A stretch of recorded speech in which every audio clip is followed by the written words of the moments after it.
on the show every once in a while, talk about what they do and what goes on at their facilities.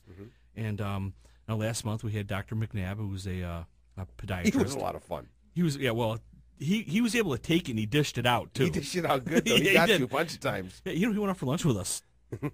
It was fun. It was like an all-day lunch. But it was fun. Well, it's nice that you can, it's nice, like Resident Orthopedic. I mean, we've been in the office. Your girls at the front desk are awesome. They're light, they're fun, they're bubbly, they're happy to see you. It's the nice. place is nice. We took a tour of the people in the PT area. We took a tour of the people? Of the people. No, I said we took a tour, and the people in the facility that were doing PT stopped, and said hi and introduced themselves. Hey, what was the name? What was the name of the PT guy that we met there? That is the strongest man in Illinois, or strongest for his what he does. He scared me. His name is Tom Krawick. Tom Krawick? Yeah, he's a physical therapist, and he presently is the strongest man in his weight class in Illinois. Well, I can guarantee you, if you train with him, you will leave stronger than you did when you came in. He'd kill you. That was Robert's voice. You kind of heard. Yeah, in the background. way in the background. Way in the background. But yeah, man, this dude was ready to go. Anyway, we have Dr. Paul Sauer here. He's a board-certified orthopedic surgeon practicing general orthopedics, including fracture care and sports medicine and hand surgery. And we went and met with him last week to talk a little bit. He sounded like a great guy, and they agreed to come on the show. Hey, Doc. Hey, How are you? I'm good. All right. Well, thanks for coming Thanks in. for coming in. So, Doctor, what do you specialize in? Well, I do general orthopedics, but I have a subspecialty interest in total joint replacement. And the knee joints and shoulder? Mostly hip and knee joints, although shoulder replacements are done, ankle replacements. I don't do those. I basically focus on hip and knee replacements, which are the most commonly ones done in the country anyway. I'm amazed at how knee surgery, for instance, knee replacements come along. I mean, even my mom had it, and it was nothing like what we had expected.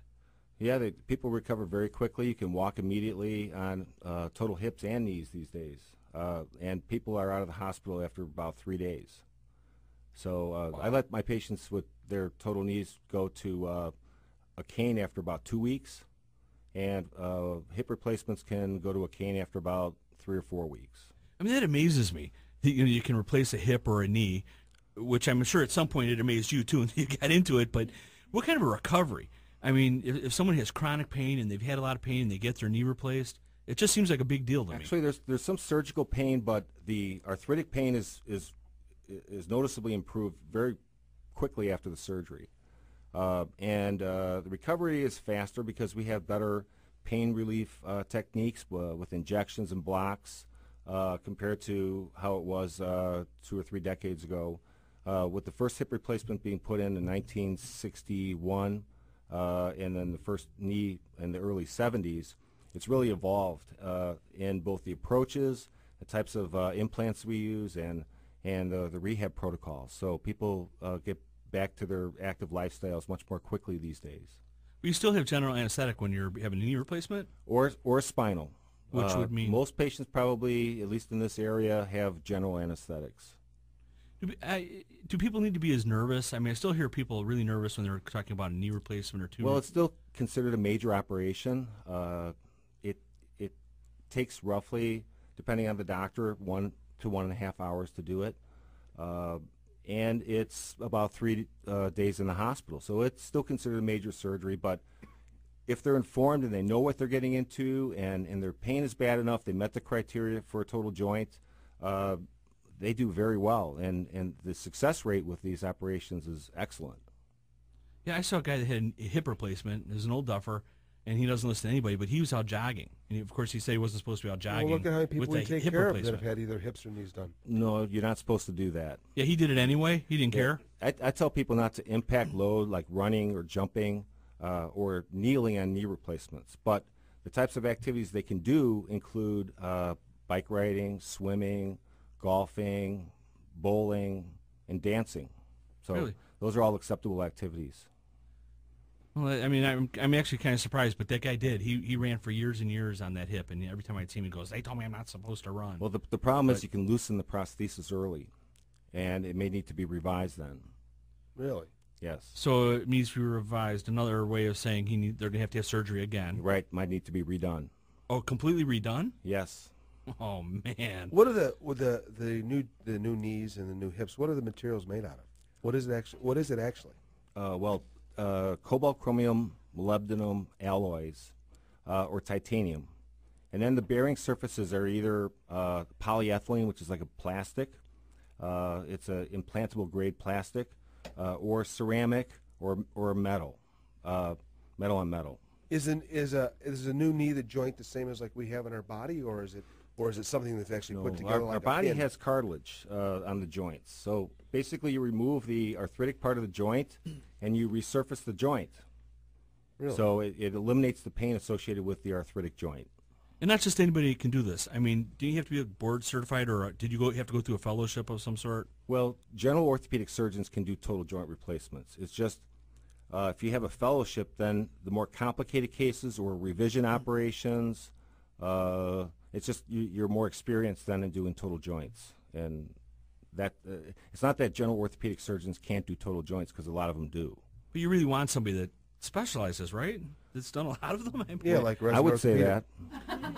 Yeah, I mean, I met a doctor who looked like he was 18 years old. He made me nervous. Like Dr. Sauer from Resident Orthopedic, that she'd want? Yeah, I get that. I'm tracking you. Yeah. Okay, I get it's a serious business, but I have to ask you a couple of things here. You know, my mom had her knee replaced. I wanted the old one. Well, I thought we could put it in a jar. And the doctor looked at me like I was nuts. Yeah, I asked for my old rods and screws from my back. They wouldn't give them to me. I've also seen on TV, of course, but you know, you'll see doctors that do orthopedics that are wearing hip waders because it's such, you know, big messy work. Is that Actually, we wear like spacesuits. They cover you from head to your ankles, and it's a mask, and it's a completely sterile suit that we use for total joints. why? Because you need a strict sterile environment to reduce the risk of infection when you do total joints. No, so you said it wrong. You said that's because I said so. That's why. Well, no, Right, I said so. That's why. Because I'm your physician. I said so. That's why. well, See, no, last time I you'll had learn surgery, I that. had the doctor. I don't think wore a whole suit, but I didn't have a joint replacement either. I mean, that's pretty. My big. doctor could have worn a clown suit. I would never have known I was unconscious. Well, I got to tell you, did I tell you what happened last time I had surgery? They were shaving in places I was not having surgery. I woke up, I'm like, and the woman. Yeah, didn't you have shoulder surgery? Wait a minute. The doctor or the woman? It was she was going to be a doctor, so she came in and spent time with me. Her name was Yummy. Now come on, okay? I come in and you know what? I'm telling you, I was shaved and I was like, what the heck? But you were having shoulder surgery, right? And no, it was a little lower than that. Shoulder surgery. You're He unbelievable. shaved your whole body for shoulder surgery. Exactly. I don't have much hair on my body anyway other than my head. But You see what I have to deal with, doctor, on a daily basis? I mean, I deal Yes, with this all yes. the time. he's a looking at mess. you like you're weird. He's They're a all mess. looking at you like you're weird. I'm just saying, think about that. You have someone named Yummy shaving you. Okay. All right, we'll move on. Yeah, we will. Next question, please. Yeah, next question. But shoulder, and I always hear too also, shoulder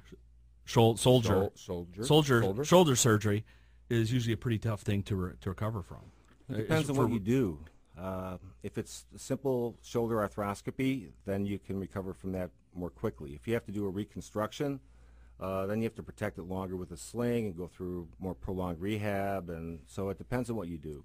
Well, Ed needs shoulder work. He's got a bad problem with his shoulder, and he keeps waiting and waiting and waiting and waiting and waiting. So I was thinking maybe we could do his shoulder surgery live. What do Here, you think about in that? the studio? Sure, why not? No, You get a Sounds sterile- great. No, he We could do he that. probably, no. Last time I had shoulder surgery, I had some problems afterwards. It was nothing to do with the doctor or anything. Yeah, you got an infection, right? Yeah, I got an infection. And you got Bell's palsy out of it. I thought I was dying, dude. That was on death's doorstep. The family still makes fun of you to this day. Yes, they make fun of me, but that's okay. It was well worth it. What, making fun of you or the surgery? The surgery. Okay. Yeah, no, man, I feel good. Are you doing a lot more? I can't even Soldier? Say, I can't say it. No. Are you doing? Is there a lot more of that now because the techniques have changed so much? I mean, for shoulders? Yes. Yeah, it's really evolved in the last 10 years. What are you seeing a lot of now? I mean, is it just rips and Well, tears? there's problems that are recognized that, tears inside the shoulder, the labrum and slap lesions that were not as well recognized when they were doing things just simply open about, 15, 20 years ago. So the techniques for repair, the types of anchors that we use to tack down tissues when we do repairs has really advanced. And more things are being done all arthroscopic.